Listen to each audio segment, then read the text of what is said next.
എല്ലാവർക്കും നമസ്കാരം. ഇന്ന് പ്രധാനമായിട്ടും നോക്കുവാൻ പോകുന്നത് എന്താണ് സ്ട്രക്ചറൽ ഫങ്ഷണൽ അനാലിസിസ് എന്നാണ്.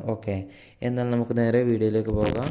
അപ്പോൾ എന്താണ് സ്ട്രക്ചറൽ ഫങ്ഷണൽ അനാലിസിസ് എന്ന് ചോദിച്ചാൽ, കമ്പാരിറ്റീവ് പൊളിറ്റിക്സിൽ ഉപയോഗിക്കുന്ന ഒരു പ്രധാനപ്പെട്ട ഒരു പഠന രീതിയാണ് സ്ട്രക്ചറൽ ഫങ്ഷണൽ അനാലിസിസ് എന്ന് പറയുന്നതിന്.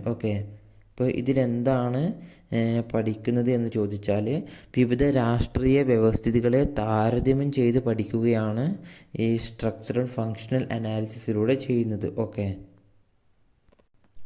അപ്പോൾ 1960 കാലഘട്ടത്തിൽ പുറത്തിറങ്ങിയ ഗബ്രിയേൽ ഓൾമോണ്ട്, അതുപോലെ തന്നെ ജെ കോൾമാൻ എന്നിവരുടെ ഗ്രന്ഥമായ പൊളിറ്റിക്സ് ഓഫ് ദി ഡെവലപ്മെൻറ്റ് ഏരിയാസിലൂടെ ഇതിൽ 4 തരത്തിലുള്ള രാഷ്ട്രീയ വ്യവസ്ഥിതിയെ പറ്റിയിട്ട്, അതായത് രാഷ്ട്രീയ വ്യവസ്ഥിതിയെ 4 തരത്തിൽ തരംതിരിച്ചിട്ടുണ്ട്.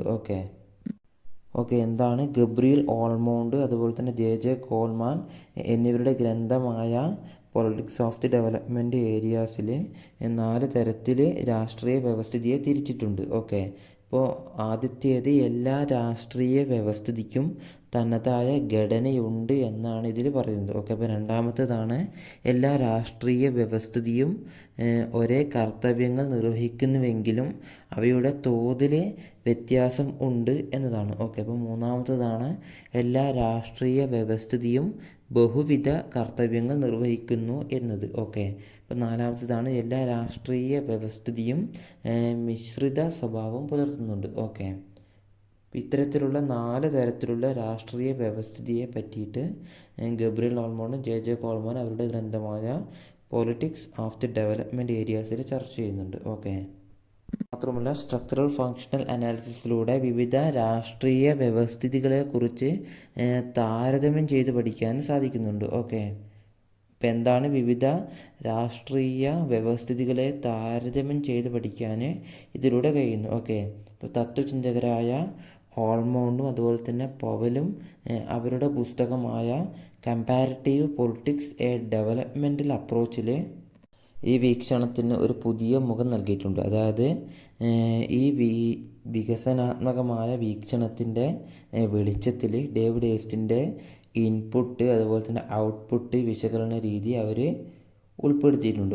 അപ്പോൾ ഇൻപുട്ടിനെ പറ്റി നമ്മൾ പറയുകയാണെങ്കിൽ, ഇൻപുട്ട് ഫംഗ്ഷൻ എന്തൊക്കെയാണെന്ന് ചോദിച്ചാൽ, രാഷ്ട്രീയ സാമൂഹ്യ വൽക്കരണം, അതുപോലെ തന്നെ തിരഞ്ഞെടുക്കലും, അതായത് കുടുംബം, അതുപോലെ തന്നെ സ്കൂള്, മതം നമ്മൾ തിരഞ്ഞെടുക്കുന്നതാണല്ലോ. അതുപോലെ തന്നെ ഇൻപുട്ട് ഫംഗ്ഷനിൽ ഉൾപ്പെടുന്നതാണ് ഇൻട്രസ്റ്റ് ആർട്ടിക്കുലേഷൻ. അതായത് താല്പര്യ രൂപവൽക്കരണം.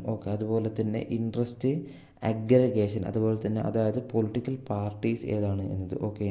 അതുപോലെ തന്നെ ഇൻപുട്ട് ഫംഗ്ഷനിൽ ഉൾക്കൊള്ളുന്നതാണ് പൊളിറ്റിക്കൽ കമ്മ്യൂണിക്കേഷൻ എന്നത്, അതായത് മാസ് മീഡിയയൊക്കെ ഉൾപ്പെടും. അപ്പോൾ എന്തൊക്കെയാണ് ഡിമാൻഡുകളും സപ്പോർട്ടുകളൊക്കെയാണ് ഇൻപുട്ട് ഫങ്ഷൻസിൽ ഉൾപ്പെടുന്നത്. അതുപോലെ തന്നെ എന്താണ് ഔട്ട്പുട്ട് ഫങ്ഷൻസ് എന്ന് ചോദിച്ചാൽ, റൂൾ മേക്കിംഗ്. അതായത് ലെജിസ്ലേച്ചർ ഉൾപ്പെടും. അതായത് ഗവൺമെൻറ്റിൻ്റെ തീരുമാനങ്ങളും നയങ്ങളൊക്കെയാണ് ഔട്ട്പുട്ട് ഫങ്ഷൻസിൽ ഉൾക്കൊള്ളുന്നത്. അപ്പോൾ അതിലെന്തൊക്കെയാണ് ഉൾക്കൊള്ളുന്നത് എന്ന് ചോദിച്ചാൽ, റൂൾ മേക്കിംഗ്. അപ്പോൾ റൂൾ മേക്ക് ചെയ്യുന്നത് ലെജിസ്ലേച്ചർ ആണല്ലോ. അതുപോലെ തന്നെ റൂൾ ആപ്ലിക്കേഷൻ. അതായത് ഈ റൂള് അപ്ലൈ ചെയ്യുന്നത് എക്സിക്യൂട്ടീവ് വഴിയാണല്ലോ.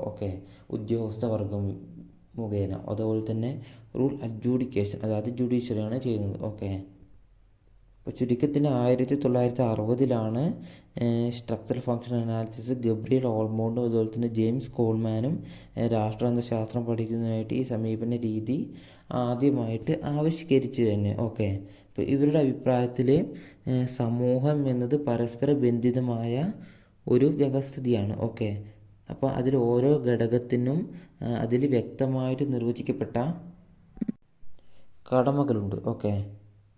ഇത്രയും കാര്യങ്ങളാണ് സ്ട്രക്ചറൽ ഫങ്ഷണൽ അനാലിസിസിനെ പറ്റി പറയാനുള്ളത്. അപ്പോൾ വീഡിയോ ഇഷ്ടപ്പെട്ടാൽ ലൈക്ക് ചെയ്യുക, ഉപകാരപ്രദമാകും എങ്കിൽ സബ്സ്ക്രൈബ് ചെയ്ത് സപ്പോർട്ട് ചെയ്യുക. മറ്റൊരു വീഡിയോ കാണുന്നവരേക്കും ബൈ.